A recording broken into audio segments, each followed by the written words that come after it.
name, at least in Britain, but not only, as a very important music and dance, especially Impresario. He originally comes from Hungary, but he set up his business, his agency in London in 1945, and he was and he's still active. The agency is still operating, and Mr. Hochhauser, I suppose, is also very much involved in. If you look at the website, you will see there are lots of things going on now. One of the things that Mr. Hochhauser's agency was famous for is its role in introducing to Britain and to the West in general of Soviet music, dance, and musicians and dance. Now, among starting from Stalin's death in 1953, Mr. Hochhauser started bringing over to England many musicians, composers, and instrumentalists, and other performers who became like big luminaries in our musical consciousness about 20th century music in composition and performance. For example, a composer like Shostakovich, who had been in the West before the war, but after the war he was completely, basically almost unknown. And Mr. Hochhauser brought him and also some of his pieces that were banned in the Soviet Union to be performed by Soviet orchestras in Britain. For example, the 8th Symphony. Other composers who brought Moisei Weinberg and Khachaturian, Kabalevsky, and if I understand right, the late Prokofiev, but not personally, because he died the same day as Stalin. That would have been a problem. He also brought to Britain, is responsible for bringing over to the West David Oistrakh, the violinist, of Rostropovich, of the pianist Richter and Gilels, and also dance troops like the Bolshoi and Kirov. So Mr. Hochhauser graciously agreed to speak to us about his activity starting 1953 in the context of the Cold War. What you haven't told the audience is of my great modesty. Okay, now you'll tell us about it. You'll tell us about it. I'd like to talk to you about the art of the impresario. As modesty is not my strong virtue. After about 65 years in this business, in presenting some of the great artists of the world, I think this very day there are certain things, certain secrets I cannot myself understand. I call it the art because it is a form of art. An artist like David Oistrakh, who walks on the stage, he looks like a benevolent shopkeeper, and suddenly he's transformed into a world great figure. Even his physical outlook is also changed with him. You wouldn't recognize the same man whom we met a few hours before discussing and talking about some nice Yiddish jokes from Odessa, and suddenly he's performing in such a way. And what is the secret of all this? That a man like Oistrakh is able to carry his music to the audience, when someone else who is almost as good cannot do it. And I've been asked this question by some of his friends, how happy we are that he's made it on the world scene, but they can't understand why we couldn't make it, and they are right. There is no answer to that. I think the idea of it, it's not only charisma, it's not only music, it's not only technique, it is something which is totally indefinable and we don't know what it is. And hence with a man like Oistrakh, who had a friend in Odessa called Chernyakhovsky, who was leader of the Odessa Orchestra. They both grew up together. They both had the same teacher, the greatest Piotr Stolyarski, was a great teacher of all the great violinists in the world. And suddenly one flies away like Oistrakh. That was stands behind playing the first desk of the Odessa Symphony Orchestra. And he said to me, look, I'm so happy that my friend has made it. Why haven't I made it? And he's right. You cannot answer that one. We are talking about Russian artists, but before I do so, I'd like to say a few words about some of the other artists, just a few minutes, about someone whom we presented in the late 40s, a great conductor called Sir Thomas Beecher. Sir Thomas was a great raconteur, a great wit, a great conductor, one of the greatest conductors. To the very day, if you listen to his recordings of, say, Mozart, of course the mechanics are quite different nowadays, but you see something in his recordings about Mozart which you don't see anymore. The lilt, the elegance, and this has nothing to do with the actual recording technique. It's to do something with the way he did it. And he told me when I was presenting him in the late 40s that when he formed the orchestra, the London Philharmonic, and later the Royal Philharmonic, he went out of his way to make sure that the string section are half Jewish, because that's the only way to get a proper balance of sound. Half Jewish and half non-Jewish, you get the proper sound. Now, the remarkable thing is that the British Council arranged for him to go to Germany in 1936. Hitler was already in power. And he insisted on taking with him his secretary, who was a Jewish refugee from Germany, who previously was the secretary to Furtwängler, but was kicked out of Germany. She came to London and Sir Thomas Beecham engaged her as his personal secretary. Her name was Geismar, as a book by her. And she describes her journey, how Beecham insisted, despite the Nazis in 1936, an earlier period of the somewhat early period of the Nazi regime, he went back with the orchestra, and one of the items of the program was a short Mendelssohn piece, I think Ruy Blau, and the Germans insisted it should be removed. And he didn't want to remove it. And he performed it in all over Germany, including Dresden. And it so happens that Hitler went to the concert in Dresden and sat in the ceremonial box, and after the performance he was clapping, and Beecham said, "The devil seems to like it." He used a much cruder word. I want to be in polite society. The devil seems to like it. He used, as I say, a very rude word, I don't mind. But in his book he describes his experiences in Germany, and he tried to make an impact with the Nazis. Now this Thomas Beecham was, as I say, one of the great conductors that Britain produced, and in fact, when he heard that Sir Malcolm Sargent, his great rival, came to Palestine and conducted the Palestine Symphony Orchestra, there were riots, Arab riots. And when he saw it, he said, "Oh, I didn't realize the Arabs love music so much." and he mentions it in his book. Now Beecham was also instrumental in making me bring here another composer who was also very German and opportunist, but certainly not a Nazi, Richard Strauss. Now Strauss, as you probably know, was a German, but not, as I say, a nationalist German. He just happened, he was an opportunist and he wanted to have a good life there. So he went along with it as far as he could, with resisting them, but he didn't really resist them very much, because when Bruno Walter was kicked out of Germany because his name was originally Schlesinger, he took it over, because he was the head of the Musikverein-Gebäude, which is one of the great music organizations. Now, what happened is that many of his librettists were Jews. One of them was a great-grandson of Rabbi Itzik Hoffmann, the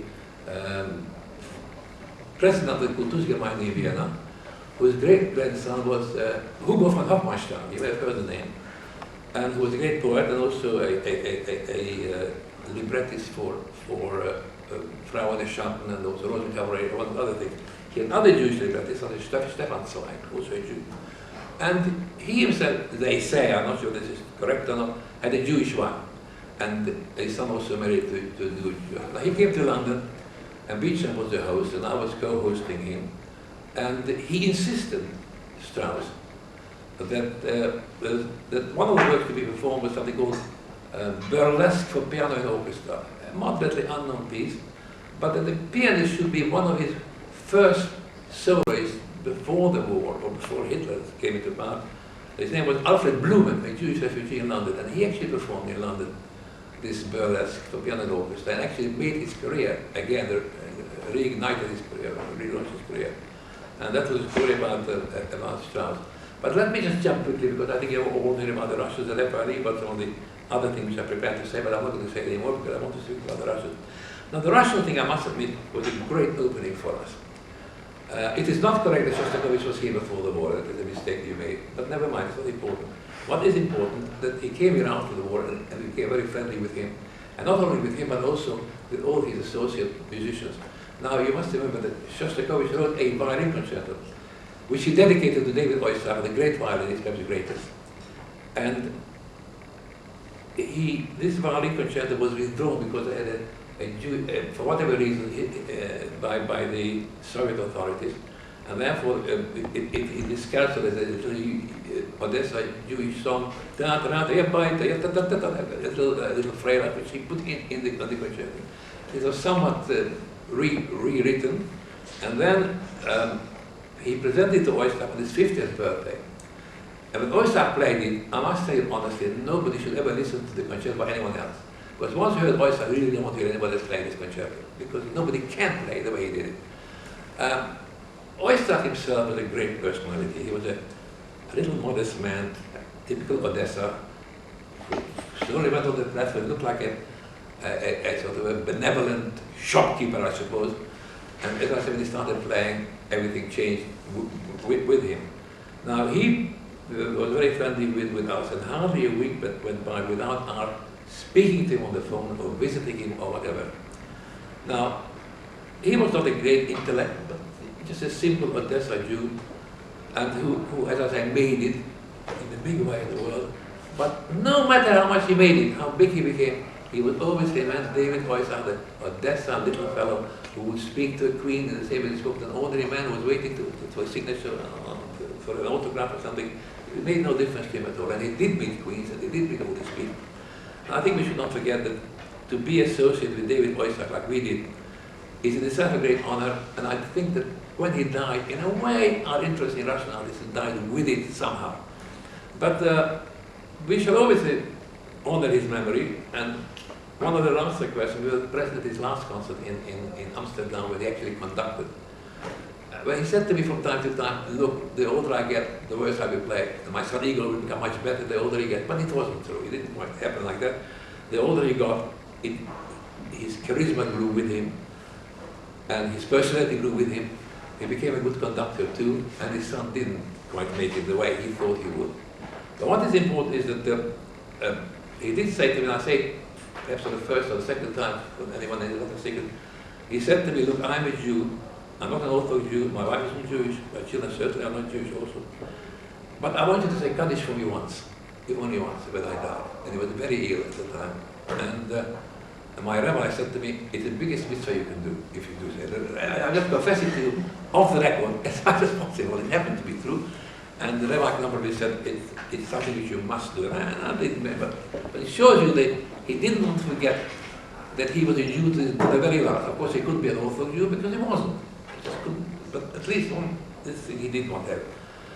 We shall never forget his memory. He died in 1974. And this very day we remember him with love and affection. Now, I've often been asked, and so was my wife Lydia, and alas is not here tonight, who was the greatest pianist you ever presented? Who was the world's greatest pianist? This is an almost impossible question to answer. It depends when, it depends on what work, and therefore you cannot say he or Rubinstein or Horowitz or Ara or whoever. And it is, as I say, a practically impossible question to answer. But I'm going to tell you, yes, it is almost, but not entirely, and I'm going to tell you who it is. Almost is not entirely. I don't think there's any doubt, without a shadow of doubt, that the greatest pianist that ever lived, in my view, and I say it putting my career on the line, and I'm not easily frightened, but it's true, and the greatest pianist who is ever likely to live is none other than Sviatoslav Richter, who was Russian, but he was of German origin. I don't think there's any doubt that there is a pianist in the world, whatever has been, who matched his great poetry, his fantasy, his vision, his touch, his whole attitude to music. If he didn't like the way he played, he would stay up all night to practice his passage until the morning, until he got it absolutely right. And he's the only pianist, I think, in fact I'm sure, without any doubt, who was able to convey what was in his brain and in his heart into his fingers. Always, all the time, perfectly. No one else could do it quite the same way. And he did it all the time, and if he missed it, he would stay up all night and practice until he got it absolutely the way he wanted to do it. He was, as I say, great poet, and he wasn't interested in cover, in honors or money, or he was interested in the art, in architecture, in paintings, and of course he's a great expert. You put him down in any city, within 24 hours he'll tell you all the buildings and all the museums and all the churches and all, and he'll give you a description. But when it came to doing something which he didn't want to do, nobody in the world would convince him to do it, unless it's exactly as he wanted. Now, I can give you many examples, I'll just give you one, which is typical. He was asked to partake in a very important Anglo-Soviet cultural agreement, which the government, not Hochhauser, the government negotiated with the Soviets, an exchange of cultural manifestations. We were going to send our best artists to Russia, and we did, Sargent and each and others. And they are going to send their best artists, they were not short of them. And naturally, one of the obvious artists would have been Richter, who as I say, was without any doubt the great treasure, national treasure. And the minister, Furtsova herself, telephoned. He wouldn't speak on the phone. He spoke to his wife. He wouldn't speak on the phone because he was a bit of an accept. He wouldn't speak on the phone. He wouldn't fly because it wasn't natural to speak on the phone. Two people speak at the same time, not seeing each other. He was a bit of an accepting. He didn't want to do those. And he never did speak on the phone. He never flew. Once he flew to Japan. That's the only time he did. He wouldn't fly again.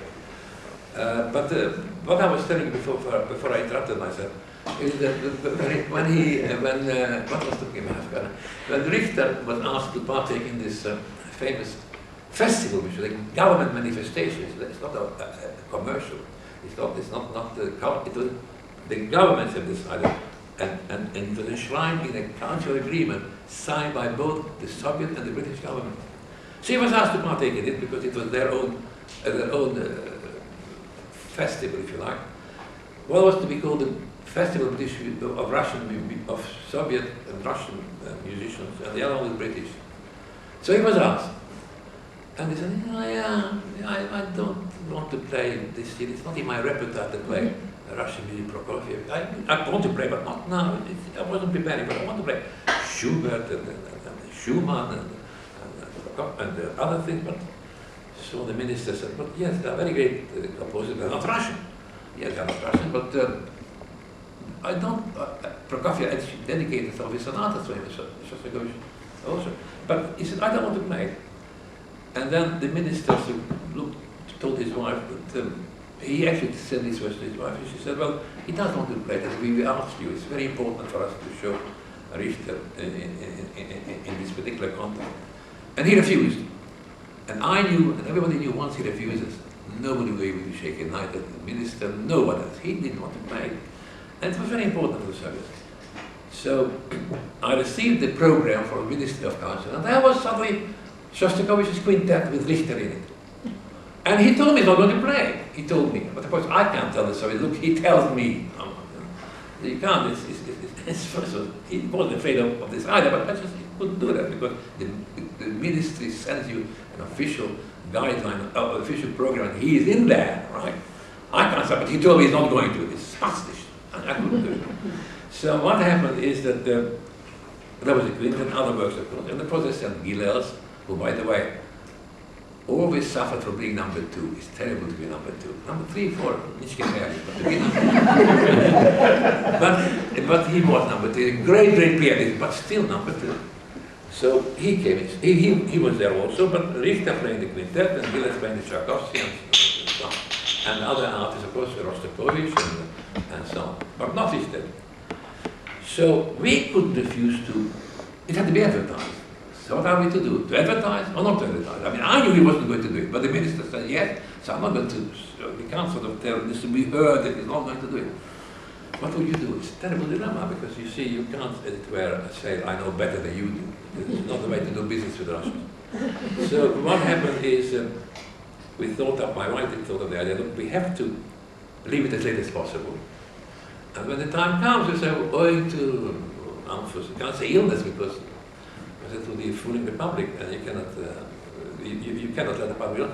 Owing to unforeseen circumstances, you can say what you like. He's not, and he didn't come, and nothing in the world would move him. Although he was a great fan of both Prokofiev and Shostakovich, it shows you that how unafraid he was of the system, because he treated the whole thing as a big joke, all this communism. It didn't even occur to him to talk about it, and so on. A very interesting person on this point of view. I mean, he wasn't concerned, he wasn't interested about the implications. He had no children, the wife was very devoted to him. And that is all. And incidentally, he cancelled a lot of concerts, because he said he was genuinely in it, because if he didn't feel like playing, you see, then he really genuinely became agitated and somewhat ill, and he couldn't play. So it was not just a miser, he genuinely was ill, and he produced a medical certificate. So then one couldn't even insure him anymore. So he became a very dangerous artist, because one couldn't insure him, and you lose money, you know you got to lose money. And quite frankly, I must tell you, despite the fact that you lose money, despite all the chores, if I had a chance to prove him, I would always do so to the very day, because there's nothing like him. A concert by Richter was not a concert, it was an event. He wasn't even a legend. He wasn't a prodigy. He wasn't even, what should I say, one of the great geniuses. I think it was more than that. He was a miracle. Listen to his recordings and tell me if I'm wrong. It's impossible for anyone to say that he wasn't what I think he was. Because thank God, we have a special Richter collection component he insisted on recording most of his concerts. He didn't mind that, but he did mind television. It was terribly unnatural. Life he didn't want it, but recordings he liked. And he recorded most of his public concerts, and he also recorded out in his studio. So there is today a very big collection of his recordings, which is worthwhile listening. And I do challenge you to listen to some of his Schubert, or some of his Schumann, and it will be a revelation for you. And also Prokofiev, because that's another thing. But I think he was unique, and there wasn't anyone like him at all. Also the personality. I can't describe to you how he was. I mean, he was offered the greatest honor the Britain can offer to an artist, the gold medal of the Royal Philharmonic Society. I mean, this goes back a long time to the late 19th century, when the people like Johannes Brahms got it, until Dvořák, and also later on Britain and Beecham, that we also got the Royal. It's a great honor to receive the medal of the Royal Philharmonic Society. And incidentally, the Royal Philharmonic Society about the original manuscript of Beethoven's Ninth Symphony, but it's another story. Now what happened is, they offered it to him. And he usually didn't refuse the honor, because it's part of the ceremony of being an artist, reluctantly or not, but he accepted it. And then came the time, it usually takes the form of a concert, and at the end of the concert, the president comes up and says a few words on all his history and how much he deserves it, and presents him. And he has to say, and he has to respond by saying a few words. Either you say, oh, I don't deserve it, whatever usually people say, or simply say thank you, or just say a few words. He refused. He said, I'm not going to go on the stage and speak. The stage is there for me to play. And he said, I can't do it, no, I don't want to do it. Or he had to say, thank you very much. Not even that. He refused to appear on the stage to speak. He said, I'm not going to speak. And he refused the honor. And in fact, he got it because the Royal Philharmonic Society presented him privately in this hotel. First time. But it shows you what kind of a character, Now this is a man, by the way, whom the Soviets refused to allow to travel when all the other artists were allowed to travel. For 10 years before all the other Oyster, Gilles, Victor Hochhauser, they all traveled, and he was stopped from traveling. He wanted to go very much to Athens for some festival, because he wanted to see, and also he wanted to see the play. And he was hoping to go there, and the Soviets refused because he was afraid, they were afraid that he would stay behind. Let me tell you, the last person to stay behind was Richter. To him, even this was a joke. What do you mean stay behind? For me, never to play again in the Soviet Union, in Leningrad. It was impossible. So therefore, they didn't realize their own artists. But eventually, the minister realized that not to send a man like that abroad is losing them a lot of money and a lot of profit. So that not only can you go abroad for 3 months, like all the artists, you can stay abroad as long as you like. And he did for 6, 7, 8 months. But he always went back to Russia. And I think that before he died, he gave a series of concerts in London. I think Charlie was playing on it. And I think he didn't cancel those because he knew the end was coming somehow. And the only time he appeared on television was in France, when the television producer made a film of him, and it's the only time. But he didn't want any television. He didn't like the idea of television at all. For whatever reason, the light and so on. And something also somewhat unnatural. Unlike recording, which he didn't see, he didn't like the light. So his wife said, well, the BBC said, well, don't worry, nobody will notice the lights. It's all done in such a way that nobody sees it. And he won't even know, which is true. He didn't know. There was one light which could have been put, and he played. And suddenly, he wanted to play the last piece in complete darkness. There was one light shining somewhere, and he couldn't understand what it was. And there was a light, and he went to the backstage and said, what? And he said, I'm going to play until the light is put out. And it was put out. And he knew that the only person who would have given this consent was his own wife, Doria. And I tell you that after the concert took place in this particular work in darkness, it wasn't televised. And after the concert, we went out, and he was angry, disappeared. And eventually, we found him in the corridor. He didn't say one word. Why? Nothing. And so it never happened. Nothing. Remarkable. I mean, he knew somebody did something against him, which is his own life, and we all, as it were, played along with it. And he didn't want to talk about it. It just, as it never happened. And it's very interesting. I mean, to have a man like that, the memories, and altogether, as I say, he was a great pleasure to talk to because he didn't have many friends, but he did have some, including my wife, who was very close to him. And he was very interesting. And if I were to tell you that he wouldn't fly there, if I had to go to France. To go to France, I have to take a boat train. And one had to pick him up from the Savoy Hotel, where he was staying with the piano in his suite. And the car was waiting for him. He had to be taken to the train, which left folks no Dover at a certain time. And once he misses it, he would miss his concert. So we're looking for him rather impatiently, and he wasn't to be seen. And we went to look in the barber shop and in the restaurant. He wasn't to be seen anywhere. Suddenly, he walks out with a bunch of flowers, presents to my wife. Thank you very much. And that held out the whole process. The concert was nearly cancelled. But money didn't interest him, which is strange because it doesn't happen very often. Usually, artists do like money. But he was a notable exception. Oyster wasn't crazy about money either. Rostropovich was very crazy about money. Not more than that. More than is normal. But he wasn't. Oyster, yes, he didn't mind it, and we should play for his wife and all this expensive. But Richter certainly never occurred to him. He wouldn't even know what he was getting, and he just was completely. And he was not a rich man when he died. So he was an artist. I can talk to you about the other people as well.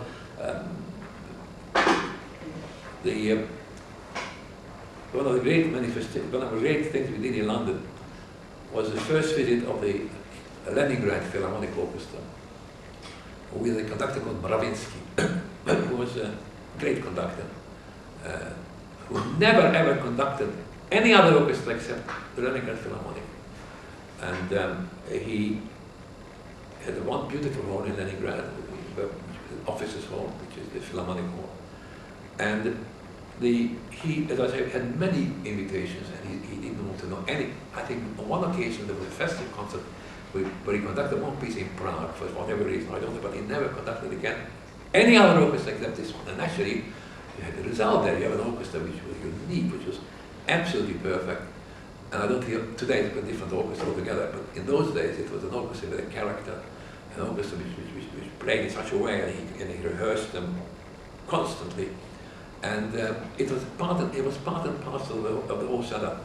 So I came to England. It was an absolute sensation, a complete and utter, a great sensation. And the first performance of the 8th Symphony Sample, you mentioned it took place with him. Now what happened is I was in Leningrad and I stayed in the hotel opposite the Philharmonic Hall, the Europe Hotel. And of all people, he came to see me with a man called Victor. I certainly never expected him to see me, and he never visited people. And he came to my hotel, and he said, look here, I want you to speak to the minister that it's high time we performed the 8th Symphony, because it's forbidden. We couldn't do it because it was pessimistic or whatever reason, and it was never performed before. But you must try, and it was dedicated, by the way, to Bravinsky. It was never performed, and Shostakovich already released it, because it was put away, nobody could, but he's prepared to say you can play it, and as I say, for the dedicate he was coming to London. So he came to see me, and I said, like, I speak to the minister, but you know, I mean, she doesn't have to listen to me, and probably won't. Make up a story that is essential. So I did make up a story that the BBC insists on it, because it's one of the works, I mean, which it was, by the way, broadcast, and because it's one of the works which hasn't been heard yet, and it's a scandal, and it's already causing great comments all over here. And you must allow it. She said, yes, all right. But why don't you do the fifth, which is very optimistic? Why? And eventually they agreed, and I must say it was a great sensation when it's performed. It's a great symphony, perhaps the greatest. Everybody knows the fifth, and then Shostakovich himself came to England at the time, and he was never in England, I told you before, prior to the war in the West. Prokofiev was, yes. Prokofiev actually lived in Paris and also in America, and he composed a Jewish song there, and a series of an overture to Hebrew melodies with Prokofiev, and Shostakovich a lot of Hebrew songs, songs on Hebrew poems. And of course the violin concerto, which had certain Hebrew elements, Jewish, which was also, as I say. Now what happened is he tried to perform it in Moscow, in Leningrad, I don't know, anywhere, and I didn't bring any papers with him, but I was about dozens and dozens of letters from Oistrakh, from Richter, from people like that, and Shostakovich.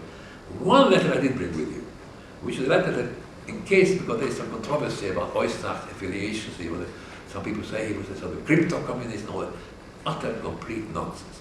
He wanted to compose his music and be left alone. Just let me do my own work. Call it October Revolution, call whatever you like. Call it November Revolution, call it May Revolution, call it anything. But he wanted, and he even joined the party as a joke, because but he wasn't really interested in any of this Narishkat letter. But I want here a letter, which is probably the only copy, and the only letter which was given to me by a friend of his, which proves conclusively, absolutely conclusively, that Shostakovich was not interested in the system. I'm going to use Barthel. Now this letter was not written to me. I've got letters in as well, by the way, in case you think I'm being immodest. But this was written to a friend of his, whose name was Boris Davidovich. I met this man, a Jewish painter, a minor painter, who was a friend of his too, and it was written in Russian. And he says in this letter, it's an important letter because it was because the policy of artistic freedom. In any case, it was after the Zhdanov, very old, condemned and all this, and it was oppressive under the communist system. But anyway, he writes to this man, "Please come to my private house, where you will hear me perform the violin concerto and the cycle from the Jewish folk poetry, which is based on Jewish folk music." Now he says in the letter, "Please, I want you to keep this confidential, because only a small group of listeners, my composition, the violin concerto and Hebrew song. I don't want to show this composition to anyone else, certainly not to the authorities, because maybe lots of people will turn up who shouldn't be there." And he gives Vladimirsky's address and so on. Now, he did perform, and actually the violin concerto was put away. He put it away for a few years because, as I said, they didn't like it. But eventually, it was, as I say, I think we should remember these are artists who don't exist anymore. They may come up from time to time. There are some wonderful soloists today, although, as you probably know, they are very good, outstanding, but none of them really touch the Oistrachs or the Richters, or even the Rostropoviches, who, by the way, is another story, whose memory was fabulous and fantastic, and he played 42 concertos in 2 weeks from memory, or things like that. And so we are talking about great people, and probably the greatest of them all was probably Richter, but very great people. Great orchestras. I'm not talking about ballet because I wasn't asked to do ballet. Now, I think that we have seen probably the end of this era of great soloists, and it goes like that. Perhaps it will take another 50 or 100 years. We are no longer here. You will be, I certainly hope to be here, but I won't. But the fact of the matter is that this era of great musicians, some of them takes a long time before they emerge in the world, and there are certainly none of them today who would come up to any of these people. And not only were they great performers, also great teachers. Oyster produced some wonderful pupils who always won first prizes everywhere and second prize. Gilles was a great teacher, Richter was not. And Rostock certainly was one of the great teachers of the USSR. Now, what I will go on saying in Yiddish, the difference between Chocham and the Nar, not somebody might speak Yiddish. Chocham weiß, was sucht, and Nar sucht, was weiß. I don't want to pack out everything I know. But somebody speaks Yiddish, and I know. Now, please, if you've got any questions, I'll try and answer you. But I think I can go on, but ad infinitum, what is ad absurdum is better. But, sorry. Okay, now then, please, I'll listen to this lady. She introduced me. Could you say that besides the 8th Symphony, was it other pieces that were banned or Yes. that were performed in Britain or in the West at the time that they were banned in the Soviet Union? Well, the only work which was performed once by the Philadelphia Orchestra in Normandy was the 8th Symphony. Somebody smuggled it, but never again, because Shostakovich was forced to tell, listen, you can't do it anymore. There were certain so-called avant-garde music, you see, which were later, it was post-Stalin, which were performed incognito in the USSR, and later on they were performed also in the West. The Borodin Quartet did one or two and something else. I don't know if I can record a single major work which was ever performed in the West when it was banned in the Soviet Union. At least not right away. I mean, you see, he was very clever, Shostakovich. He was a genius. I mean, I can talk to you about him as well. But you see, he, at the end of the day, if you listen to the symphonies, he did exactly what he wanted. Never mind you shouted and called it anything. But at the end of the day, the end result was exactly as he wanted it. There were minor alterations of no consequence.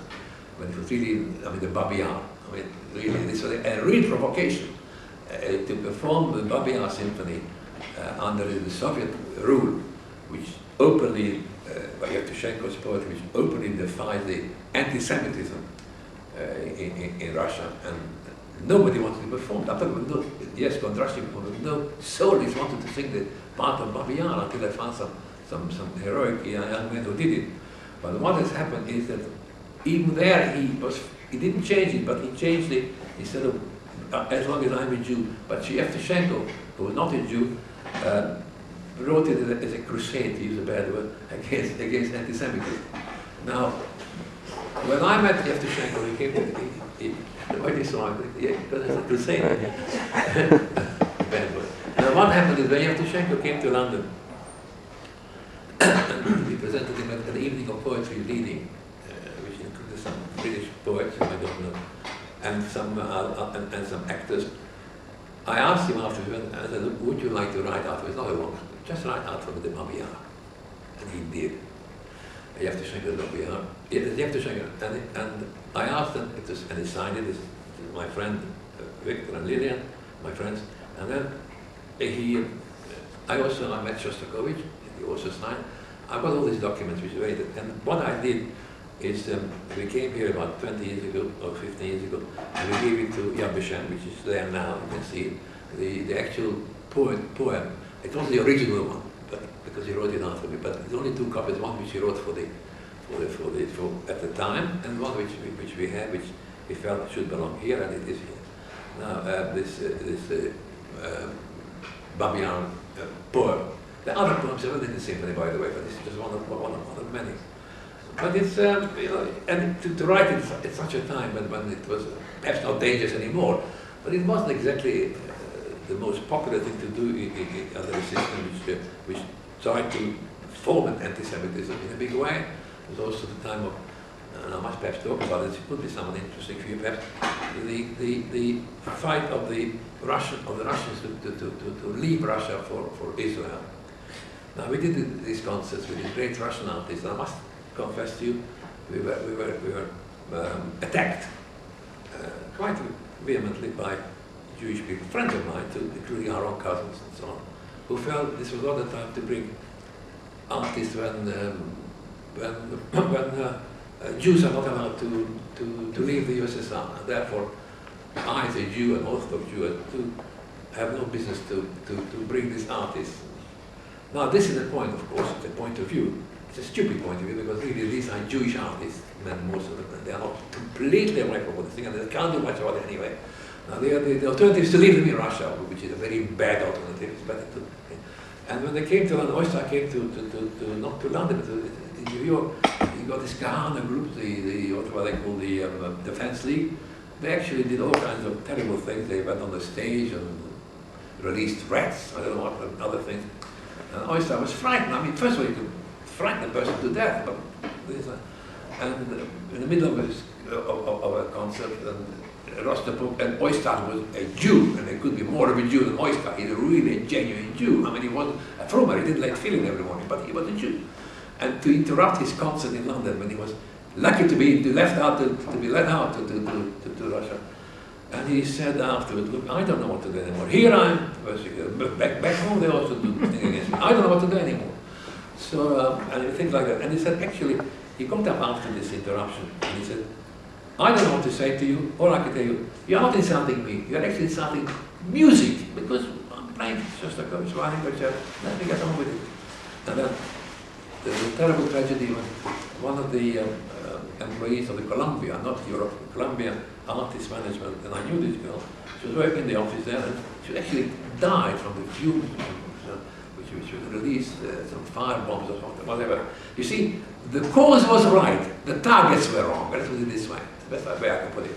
Of course, one should release, one should educate, but it's not much of a Hochman to tell somebody else, leave them in Russia and don't bring them out, because this is the last word on the subject of degradation to the artist. And it's nonsense anyway, because they are friends of ours, and Shostakovich. If you want to attack Shostakovich for not letting him, I mean, what could he do about this anyway?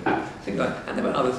But I must say that after this girl died, the thing stopped anyway, because it was too much, and they went to court, these two people, these who were eventually caught on a technical, and of course, on technical grounds, I think they were not, Dershowitz was looking at them, and he actually describes in his book, and he actually defended them, and the whole people. And he said, and then they got away with it, and they were sort of out there celebrating, and Dershowitz went over to them. I cannot say I'm pleased that I helped you so much, because remember, a Jewish girl died. Just remember that, so don't be so happy about this. And so I had to do my job. But this is, by the way, this is just the byproduct. But later on this season, but I think there was great opposition to these artists leaving Russia. They would prefer them to stay in Russia. I mean, it's nonsense. I mean, this is exactly what the Russians wanted. So, please. You leave us to infer the art of the impresario. Could you help a little bit more? Well, I think I mean, as I said, modesty was never my strong virtue. But I never suffered from an excess of modesty. But let me say that really, I don't think that you can learn to be. You see, in the Talmud, it says that Shofar is a chachma. It's an art. Even the blowing of it doesn't depend on the strength of your lungs or on the breath control. You must have something that is a chachma. It's not simple. You can't learn it. Yes, you have a performance of Tkir Shofar, but about Tkir, if he hasn't got the talent to do it, he won't do it properly anyway. So if that is also an art, so you can imagine what the impresario business is. It's even more so. But it is an art. I'm not complaining like it. But you see, it is an art because really, I don't know whether it is possible to become an impresario by practicing or doing a lot, because in the end, if you don't apply the measurements of art, you lose a lot of money. No question about this. David is a great question. You maybe on the same subject of the art of being an impresario, you have to maintain relationships also with the musicians, but also with authorities. I wonder if you could tell us about your experience concerning the defection of Rostropovich. Well, we were very, very much involved in that. As you know, it came to stay. Defection is a rhetorical exaggeration. I'll tell you exactly what happened, and I don't know exactly what happened. Of course, he wanted to defect, he wanted to leave Russia and so on. But actually, he left officially. What happened is he fell out with the Soviet authorities over Solzhenitsyn, who stayed in his dacha. And Solzhenitsyn, whom I also met, but he was a friend of his. And Solzhenitsyn stayed in his house in the countryside. And the Soviets didn't like it. After all, a man like Solzhenitsyn is very much a persona non grata, a traitor. And then, in fact, as you know, he was kicked out afterwards, and he left. He was thrown out of Russia. He went to America. Later he returned, but that's another story. But what happened is he befriended Solzhenitsyn and they looked after him. And they, following the fact that Solzhenitsyn stayed in his flat, the Soviets tried to interfere with his career. They tried to force him. They only let him play with little orchestras in the provinces. None of the major orchestras were able to play with. He wasn't able to appear with any of the great orchestras. Certainly he wasn't allowed to travel abroad at the time. And he said, well, look, if you don't, and he was very courageous from that point of view. He wasn't afraid of them. And he said, look, if you, and he wrote it to Khrushchev. And he said, look, if you don't like my behavior, let me go out abroad for 2 years. And perhaps I will cleanse myself. I'll become a Hoser B'tshuva or whatever it is. So let me go travel abroad. So the ministry gave him permission to go abroad for 1 year. So he phoned me up and he said, could I stay in your house? I said, sure, you can stay. And he told me, I'm leaving here. And so he left Russia. First he came. And we met him at the airport. There's films about this. And he was given permission for 1 year because, as I say, they were hoping that he will see the light. And he stayed in our house. And later on, his wife joined, but of course we could see right away it's for keeps. It wasn't just for 1 year. So he was going to stay on. And later on, my wife particularly was arranging concerts for him, and he had his own ideas what to do and so on. And 1 year became 2 years, and then his wife joined him in London. And so they stayed there for 1 year, nearly a year. And then his 2 daughters came as well, and that was the end of the story. And then one day, the cultural council of the Soviet embassy, who was parading as a culture, but in fact he was a super spy, as everybody knows, and he was making no exception, being super. He came to our house and he said to Rostropovich, could I see your passport? We want to extend it. Should we? And he walked off with it. I never saw it again. He said, I'll give it back to you. I never gave it back to him. I never gave it back to him. And he took away his, what to Russians is very important, his citizenship. It's like castration. I mean, and he took away his Soviet citizenship. The funny thing is, when it was all over, there was this perestroika, he went back to Russia with what was then his orchestra, the Washington Symphony Orchestra. It was very smart to get a job with where the seat of power is in Washington, where the president was in all these people. And he got a job in Washington, and he returned with the Washington Orchestra, and we went with them to Russia. And at the airport, the then Minister of Culture, already after the so-called perestroika started, the minister came on the plane and told him, we wish to return to you your Russian Soviet citizenship. It was a bureaucratic something. I don't want it. Take it. This very day he didn't want it. It would have been stupid to take it because, you know, the money that Russian subjects to pay taxes and all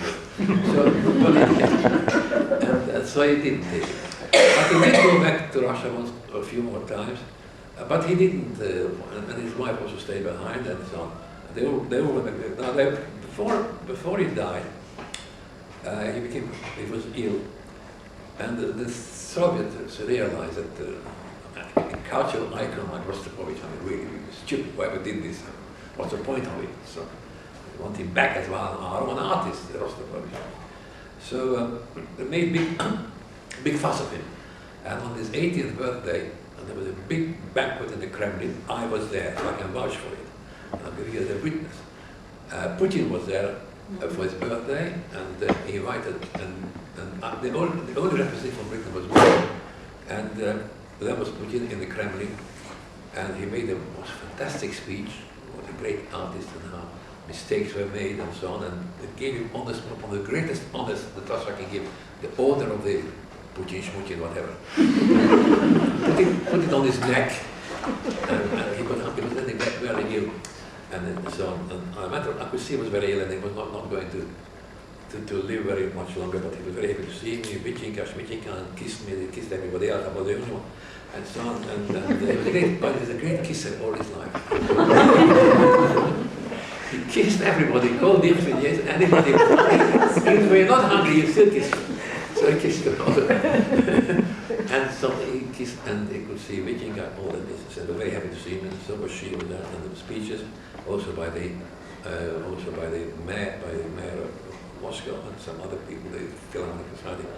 But one could see he's not going to live, and in fact, within a month he died, and my wife Lillian was at the funeral, which was a great occasion, and he was buried next to, who was it now? Yeltsin, literally next to Yeltsin, a big floral thing, and so it shows you that they put him back. Now his wife is still in Russia, and she opened, with his oligarch, gave a lot of money to open an enormous, big music for singing, and she's running it, and not only that, you see, being a smart fellow, apart from being a great artist, he came to England with nothing, and he finished up being a millionaire. He didn't even try very hard. He had a wonderful knack for things. Particularly, he realized, and very few did, that Russian art at that time, nobody wanted. All these Russian artists, nobody even heard of them. There were some great artists, Repin, I don't know his name. And he used to phone me up, we'll go to the auction and buy that for me because I was already 2 of these and I needed. And I did go to the auction, and sometimes my wife did, sometimes said someone else. And we bought things for him for very small amounts of money, which later on became worth millions after these oligarchs came into existence. They all wanted it, you see, and so on. So after he died, his wife decided to sell the collection that he had. It's a wonderful collection, which most of it are in crystal and also dating back to Tsar Nicholas, whatever. And wonderful collection of porcelain and particularly, as I say, paintings of the greatest Russian painters whom we have never heard of, and even those who. And he had them all over the place. He even sent back some of them to Russia, to the school, which by then was open and so on, and so on. Anyway, he had this wonderful collection, and the catalog, which I still have, is estimated that the sale proceeds will come to something like $30 million. In the result, in the end, one of the oligarchs, his name lives in London, one of the people who decided to buy just before the auction for $50 million, not dollars but pounds, and presented it to the Russian people, and the government gave him a nice palace where it is being housed now as a Rostropowitsch Wisniewska collection, which this millionaire actually gave it to ingratiate himself, I suppose. He could make more millions, but whatever. So he gave it to the Russians, and it's still there now. According to the experts, also know I don't. The collection isn't all that fantastic. There are 1 or 2 things in it, but he bought it blindly, and therefore he made some mistakes. The porcelain is a bit better, but anyway, the money that was paid for it is far in excess of its value, but still, she got it. But if you want to talk a bit about Russian horror, I suspect she sold it because she didn't want Machoikis in the family. Daughters over. But anyway, sorry. Sorry. Well, if I'm boring, you just say so because, you know. Well, anyway, I do hope that you plan to write an autobiography. I'm sorry? I do hope that you plan to write an autobiography. I can't. Well, let me just Sure. say another word before you continue, because you can hear. There's a famous autobiography of an impresario of an opera, the Of Pergola Opera, an 18th century Italian, I think there was an impresario, he wrote a famous book, and that is sort of a source for how opera was handled in the 18th century. But that's beside the point. I do hope that you do write an autobiography. But listening to you very carefully, there are two major points that you made. One was a point that emphasized somehow the Jewishness. Jewishness, yes. Whether it is Richard Strauss who wanted this, or they wanted half and half. There was some kind of Jewish preference, as if there's something about Jews who have an attitude to music or an openness or understand music or play the violin better or whatever it is. There was a Jewish element in it. And the second point that I thought that was sort of important was that this was an era of great artists and it's over. Now these are two challenging points that you made, and you didn't elaborate why, wherefore. And I was wondering about the connection you made with this Jews and music. And the second point is even more important, I think, in a way, as far as I'm concerned, because one can even say that Wagner preferred Hermann Liebe to conduct his opera, or whatever. But the second thing is far more crucial about what you understand by the era of great performers or great artists is over.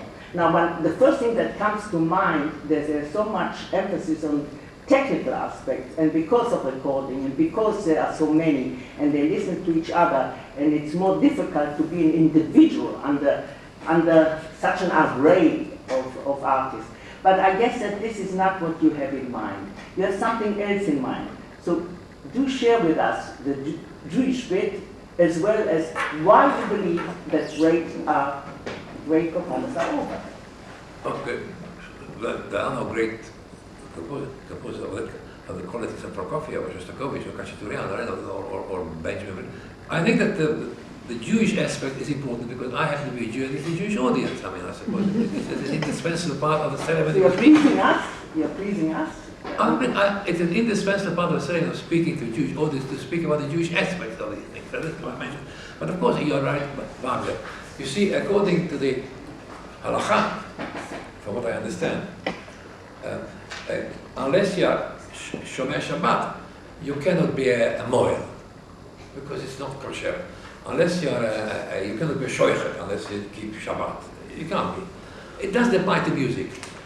Wagner Yemach Shemoy was a nasty fellow, a bad fellow, but his music is the greatest. I mean, so therefore, you can't separate the person from the product. And in fact, as you say, Levy, but there are others to debate. They've got Barenboim and others. And the greatest performers, Sholti, who are Jewish, for whatever reason.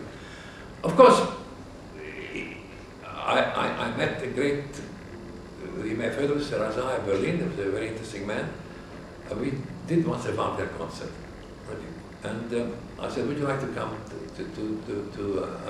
to our concert of Wagner at the Royal Albert Hall? Wagner? I said, is there anything about Wagner you don't like? As a matter of fact, there is. I don't like his music. I mean, some people don't like his music. They don't want to go to whatever. I mean, you know, he didn't care about it, but he didn't want to go to Wagner because he didn't like his music. So but we cannot disregard the fact that Wagner was a revolutionary, a nasty piece of work. But at the same time, we don't have the halakha that you have to wear Shomer Shabbat before. I mean, Wagner's music, a lot of we are doing ourselves a ring and so on, they're great music. There's nothing in this product which is specifically anti-Semitic. And you can argue this is an interpretation, but generally speaking, you will not find Wagner's music as necessary. There are certain characters you can say, oh, sure. But it doesn't specifically show them to be of course, they were nasty people, and Wagner was a nasty man. But we can separate the product from the man who produced it, from the fellow who did the stuff. Now, yes, some people don't want to go out in this country in particular. One can understand, and one shouldn't quarrel with those things who feel that Wagner should not be performed until the last Jew who went to the Holocaust, because Hitler liked Wagner. But you shouldn't assume that, as somebody said, that one of these comedians in America, every time you listen to Wagner, you want to invade Poland. Woody I mean, of course, yes, you're right. If you feel that what Hitler liked the master singers of Nuremberg, you don't want to be, yes. But you cannot disregard the fact that, according to great experts, no orchestra can be really a good orchestra unless they play Wagner, because of his identity.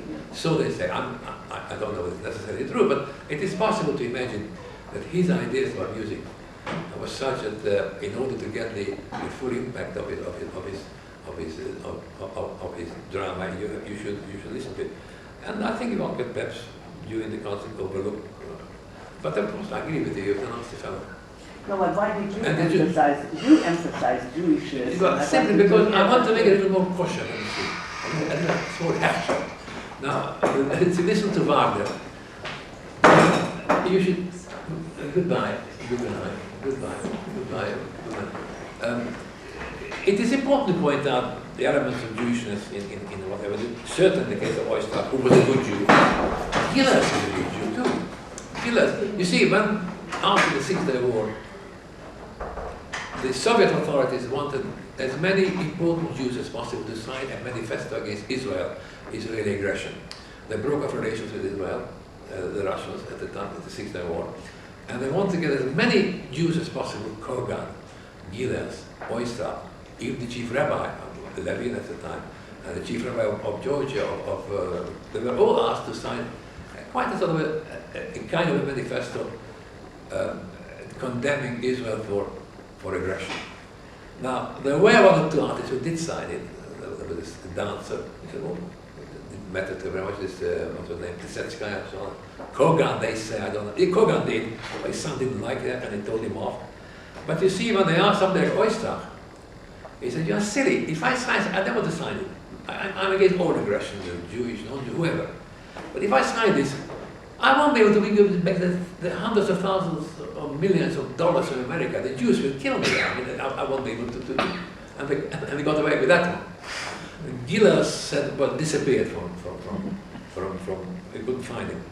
And they didn't, so nothing happened to them. With Barenboim playing in Cairo.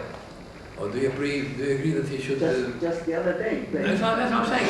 Or do you agree that he should become a Palestinian? Or do you agree that his name should be associated with this horrible man, what is his name? Saeed. I mean, you can say. But you see... What about the Emmanuel Andonki? Well, yeah, that's a good... How do you know about it? I think tell me when it's you feel of myself. Tell me, because, Yehudi Menachem Shari mentioned, he also had the idea he wants to save the world, you see, like Barenboim, they all want to save somebody. And Yehudi had the idea of the utopian idea that everybody should kiss each other, Arabs, Jews, Gypsies, everybody should just, ideally in the world, people should just get together, and he wanted to come to Israel, and he often did, against his father, which is, by the way, was a terrible fellow, but that's another story, who wanted to play at the hotel, but invite Arabs to come to listen to him as well. I mean, this kind of ideas, and he wanted to internationalize Jerusalem, really for genuine reasons. He believed really that Jerusalem is such a holy place that why should we Jews? Let really everybody had a go at it. And he, not because of political reasons, but for really genuine emotional reasons. But of course he had the idea of saving the whole world, and everybody should do it. But the world isn't like that. And you mentioned Yom Kippur. Oh yes, you might. At the same time, while doing this kind of deeds, and he was certainly not a Zionist, his father was a rabid anti-Zionist. I brought some letters from which you wouldn't believe. But he also believed that somebody who's got a son like Yehudi and a daughter like Hefzibah and another daughter shouldn't be a Jew, should be some. And he lived here. He went to be shepherd at the same gymnasium, and he was teaching him and so on. But he believed that I am such a holy man who produces children, that my children belong to the whole world, not just the Jews and so on. Despite the fact Dafke Yehudi He should be, despite Hepzibah, he should be belong to the world, and that kind of thing. But nonetheless, there came to certain aspects of Judaism where Yehudi, as a Jew, realized that he cannot come do. Now, first of all, he came here. His father was very much against it, and he was invited by my son to stay the night. And he came here as a guest of the president at the time. He often came here, and he played to the orchestra. I don't believe he took a fee. Perhaps he did, I'm not sure, but whatever it is, he did come here willingly, and he played very often with the Israel Philharmonic and also elsewhere. He also, despite everything, was a total secularist and complete non-believer and so on. He felt that he had a certain emotional attachment to Jews. He never denied being a Jew, and not only by virtue of his name, but generally, I am a Jew. But I belong to his father, it belongs to the whole world. But when I started my work with him in 46 or 47, he suddenly asked me a concert, which was advertised by Herald in Manchester on Cornidri night. on Cornidri night. And somehow, lots of Jews in Manchester, and it would be bad for his career to do it anyway, never mind the Jewish, today they do anyway. Maxim Wenger played on it. But he felt difficult about it. And he felt that, so I wrote him a letter. I still have the letter. And I said to him, look, if you don't want to take notice, just don't throw it away. But I just want to tell you, it's not very nice, there's a big, strong Jewish community in Manchester. And they won't look kindly on them, but please take no notice if you feel that you want to, and so on. And to disregard my letter, I also wrote to his father, because I knew, despite being Moshe Menuhin, he still had some kind of a vague feeling for Yom Kippur, I suppose. So I wrote him, anyway, he wrote me back a 6-page letter, which I have to this very day, which I keep, because I want to show it to people whom I want to show it to, and Shari wants to see it. Yes, you have. Where he writes to me, my dear Victor, far from taking objections to your letter, I wish to the contrary to express my deep appreciation and tell you how much I suffer from this since you wrote to me.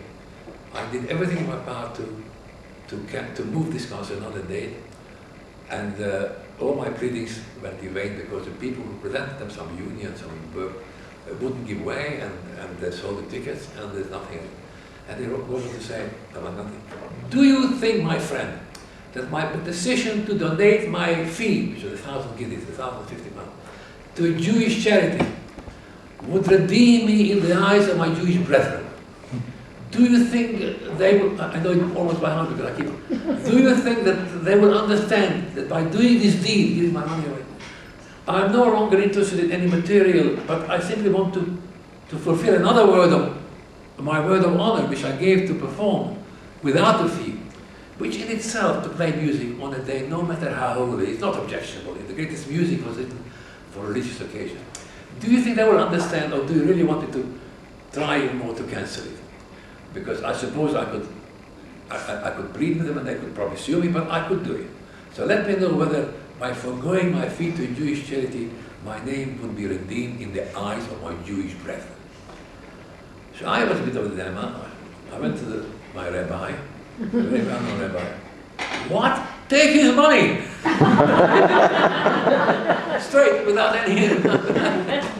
Oh, it's not very funny. But anyway, what you mean, he's right. I mean, he's going to do it anyway. So, but in the end, it was moved to the afternoon. But then I kept, and it was very nice. It was moved to the afternoon, this concert. But then a couple of years later, 3 years later, another. Dear Victor, as my great expert in Jewish holidays, can you let me know if I can play on the 28th of September? So I wrote, dear Yehudi, I'm sorry you can't, Rosh Hashanah. So, oh, thank you for telling me. I've now been able to persuade the people in Helsinki to move it the following day. So I wrote back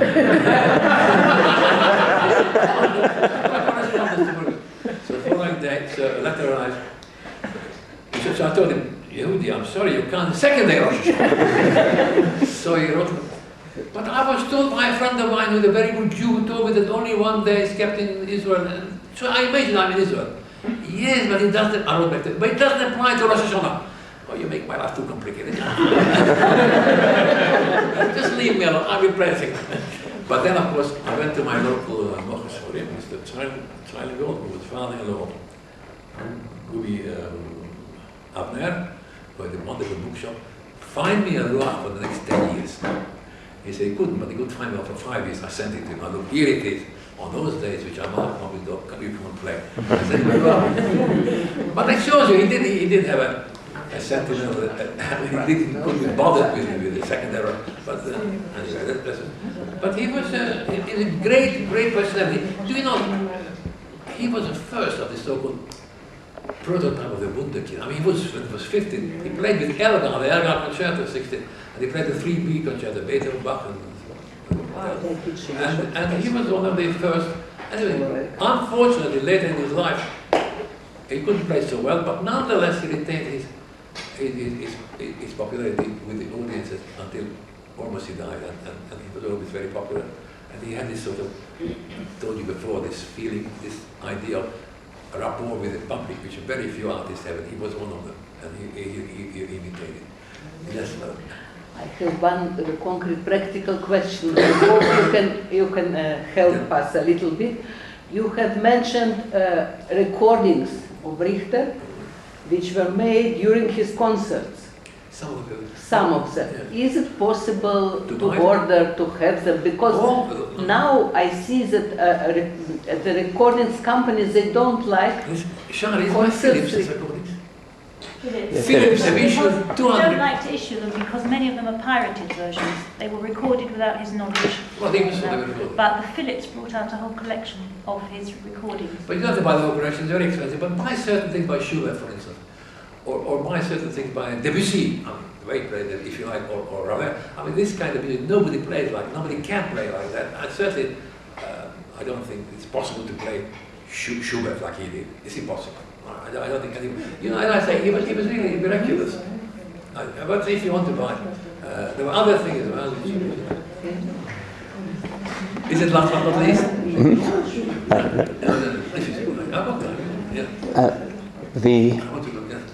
Your relationships with the Russian authorities,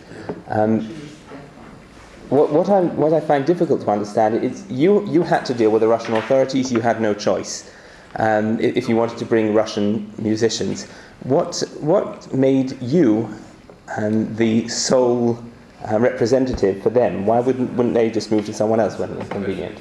I'm not going to talk about me because it's too embarrassing. But really, I want to tell you something. You are right. It is a piece of muzzle and a bit of Siasadishmai or something. It is at a time when I started with Oistrakh, no one else did it. I was the first one to think of it, you see. And Oistrakh went back, I only want to play with him. And most of they stopped working with me, you know, after this, when did they stop working with me? The Soviets stopped working with me after Rostropov stayed in our house in 1974. They stopped after 30 years. They didn't talk to me and so on. Suddenly they found that Rostropov Oistrakh refused to come to England. And Oistrakh died anyway. I'm talking about Richter, he wouldn't come to England. Gillis wouldn't come to England. None of the artists would want this exception back. Wanted to, for whatever reason, they felt that perhaps I'm not to be too immodest, but perhaps I'm the right man to do it. And they did, and we knew each other, and we were friends. And they just couldn't face the idea. But they always had the right to say, we don't want to say no, we don't want to go to England. And not a single artist came to London to appear for anyone else for the following 10 years, I think. There were one or two small artists. But none of the major artists and none of the major conductors ever appeared in London during this period because, first of all, because they felt that no one else would look out, the way they put it, who would look after the way we do. And this I have to say because you answered the question.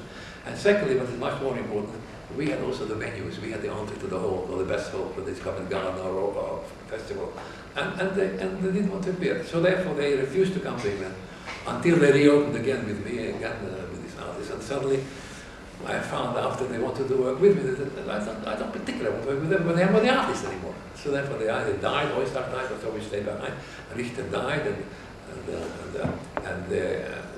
so on. And there was no Shostakovich. I want to talk to you about this if you've got time, but if not, please tell me about this business about dealing with the Soviets.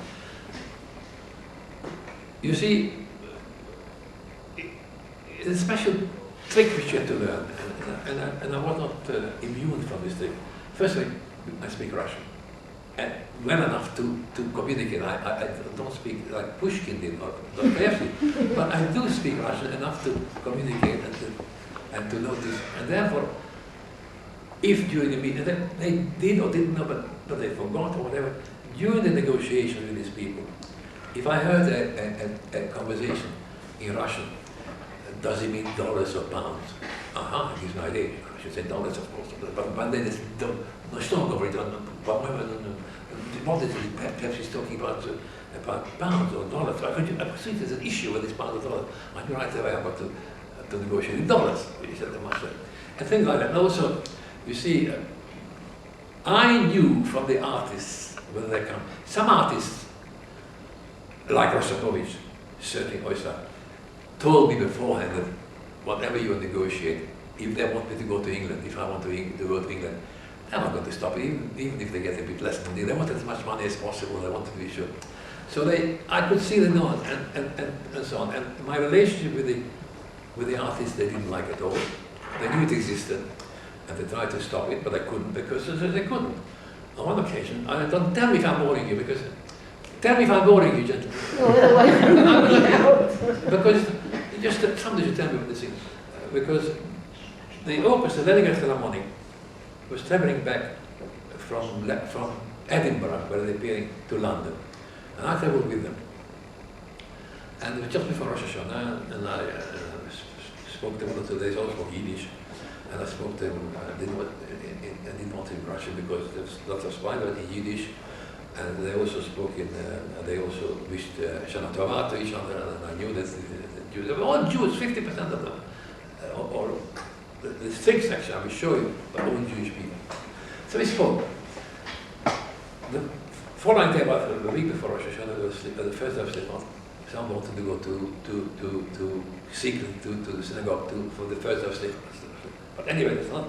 But what happened is, during the concert in the evening, one of the so-called cultural commissars, whose name was Victor Yarotsky, he said, "Oh, what is this language you were speaking on the train, which people didn't understand? You know quite well what I was speaking. You did understand. It was Yiddish." Well, it's better if you don't speak to an artist in this language. Is it forbidden to speak in Yiddish in Russia? I didn't know. No, but it's better for the artists. They want to work. Well, excuse me, if you want to tell them not to speak, don't tell me. Tell them not to speak to me. If I want to speak, I mean, they're my guest. I'll speak to them. And I don't like what you tell me. Yes, but you understand that it's not good for your relationship. Are you threatening me? I can live without you as well, you know, but you're not going to stop it because... No, but it's not right. He kept on repeating the same thing. It's not specifically Yiddish, it's not specific. It just is not good for them. I was very angry. And that's exactly what happened. The following, this was during the interval of the rehearsal, of the concert. And I saw the ambassador's name was Soldatov, who was not a Jew.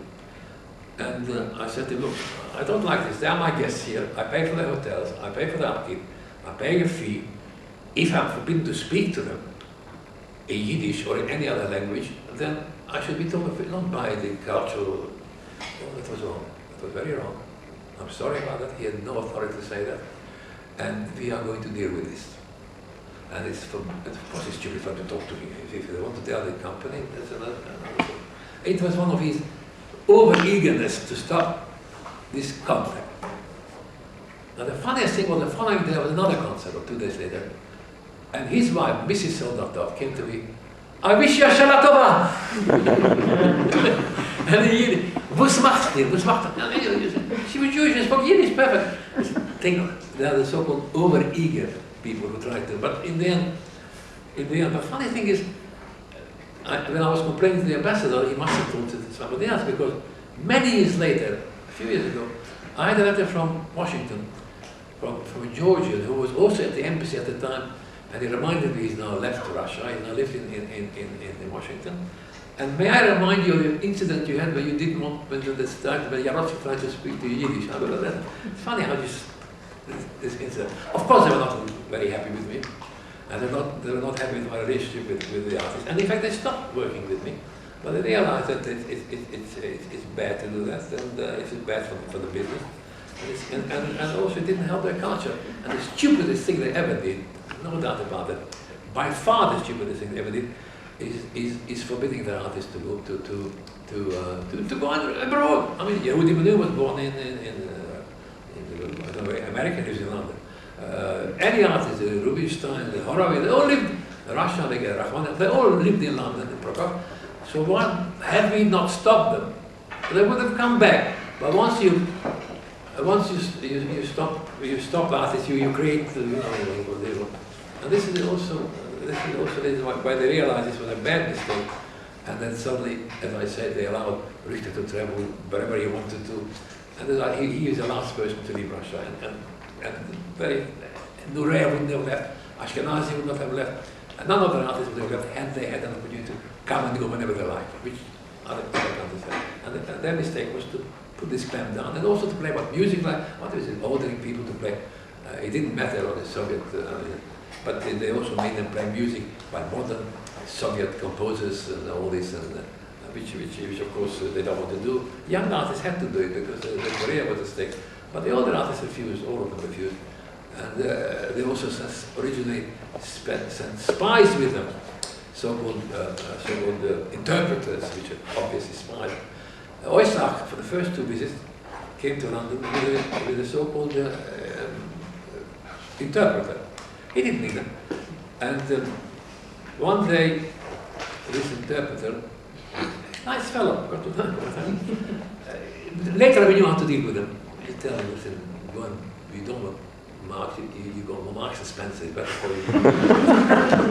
And he kept away. But what happened then is something else. This was Oistrakh came to London, and he wanted to go to concert by Haifa, and he didn't want the interpreter to go with him. He wanted me to go with him and his interpreter and his pianist Jan Polsky. He didn't want this. So he told her, look, we don't want you to come. But he had to, because he wanted to see the contacts he has and what he's doing outside the hours of work. And they reported it nicely, everything was written down, there's nothing else to do. So one day, we were invited, Oistrakh did a concert in Oxford. And Lord Dacre, who then was called, what was his name originally, Lord Dacre, the wrote Hitler, Life of Hitler, what was his name? A great historian. Rupert, anyway, accompanied him. He was the head of he became he was the chancellor of the university.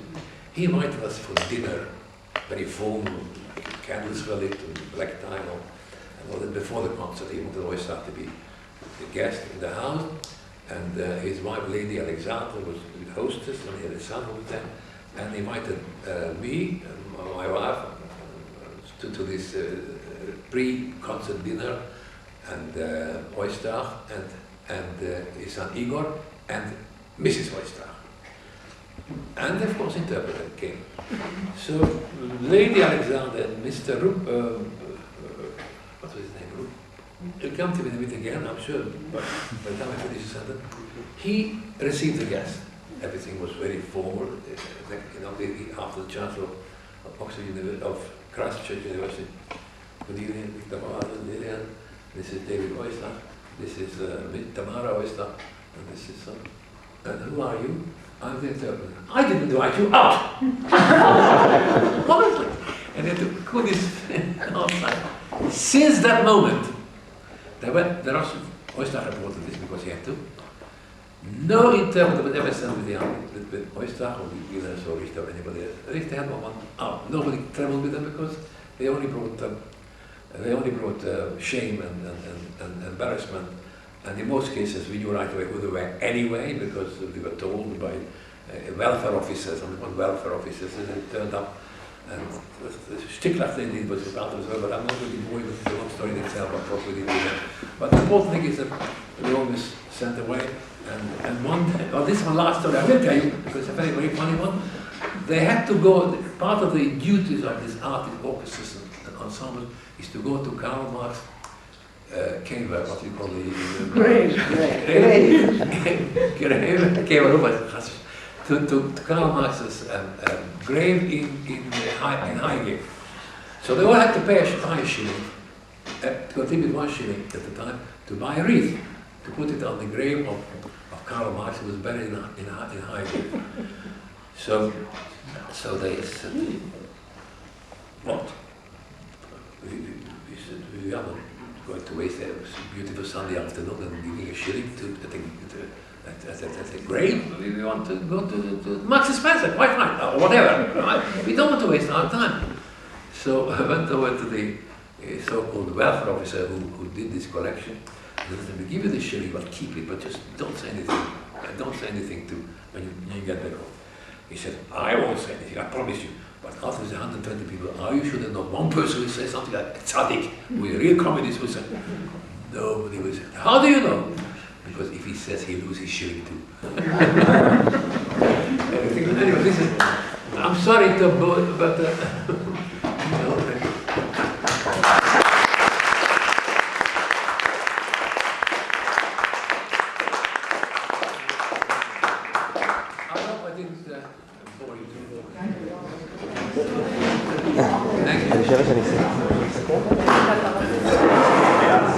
Sorry, just one word to closing word. When I was a very young boy, I can assure you that these kind of stories for a 7 or 8 year old did not mean all too much. But after my bar mitzvah, when I arrived in London for a summer holiday, I had a lot of time to spend with my grandfather, and a lot of time to see all these stories that he's been telling, some of which were new to me, but a great many more, which I've heard, which he did not mention here. I learnt there for the first time. This was for me one of the first real revelations for me, one of my first meetings with the world of music that really stimulated me, and to a great extent keep me going until today. So I'd like to thank you, Grandpa, for that.